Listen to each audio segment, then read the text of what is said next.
that day when you was gone. My parents had this vinyl record player and I got Zenyatta Mondatta. That was one of my first vinyls that I got to play on there. That was like one of my favorite albums at that time. I remember when, I'd be listening to his drumming and we'd kind of be dissecting what he's doing. I'd be listening to the recordings and I remember like kind of thinking, like most of the time when I'm listening to a recording, the drum parts I can kind of predict what's coming next. It's like you listen to an average song and it's like, here's the beat, that's what's happening for most of the song. There's a fill, there's a crash, done.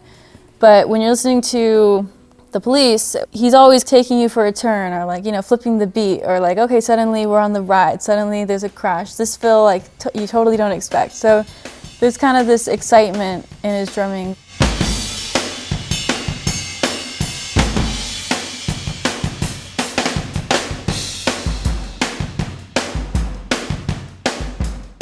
There's so much room for the drums to stand, and so his ability to do that in a way that's musical, but also, really filling up that space is cool to me, because I feel like there's a lot of drummers that can fill space, but it might not necessarily be that musical. He somehow has this kind of randomness in his drumming that makes sense still, and that's something I always really loved about his drumming. And then I do remember specifically one time my teacher showed me that song off of, I think it's on Regata de Blanc. It's the one that Stewart wrote called Does Everyone Stare?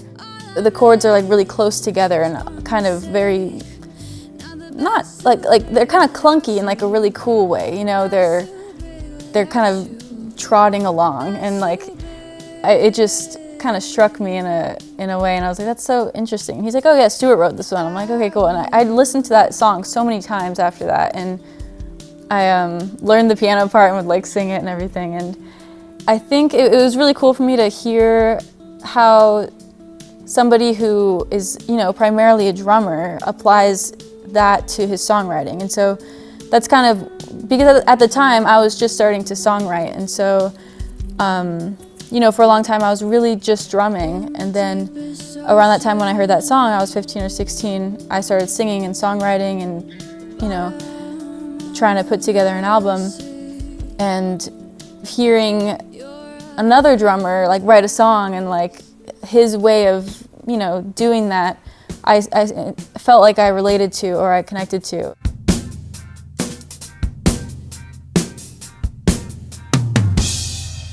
He didn't have Instagram when I first got on there, and he got an Instagram, and I started like sending him messages, and I felt like such a stalker, but I was like, man, he's so cool, like I have to talk to him, And so I sent him, I think the first thing I sent him was just like, hey Stewart, like love your work, think you're really cool, whatever, like that sort of thing.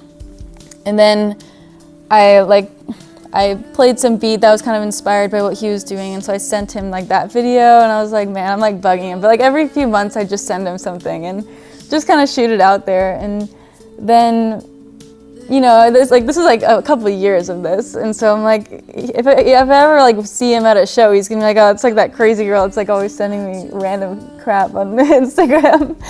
And so, but then like one day I go in there and he's responded. I'm like, oh my God, like Stewart Copeland responded to me. And so I'm like, I think it was because I did a cover of, I made a mashup of a Police song and a Radiohead song, and it's The Bed's Too Big Without You and Weird Fishes combined. And so I think I sent him that, or maybe he found it somehow, and he replied, and I think it was something really simple. He just said like, very cool. And I was like, okay, he approves, awesome. It's just cool to like be able to, be in touch with somebody that I really look up to. Because like so much of what I do is inspired by him and influenced by him. And even like when I'm making videos and that sort of thing, I kind of,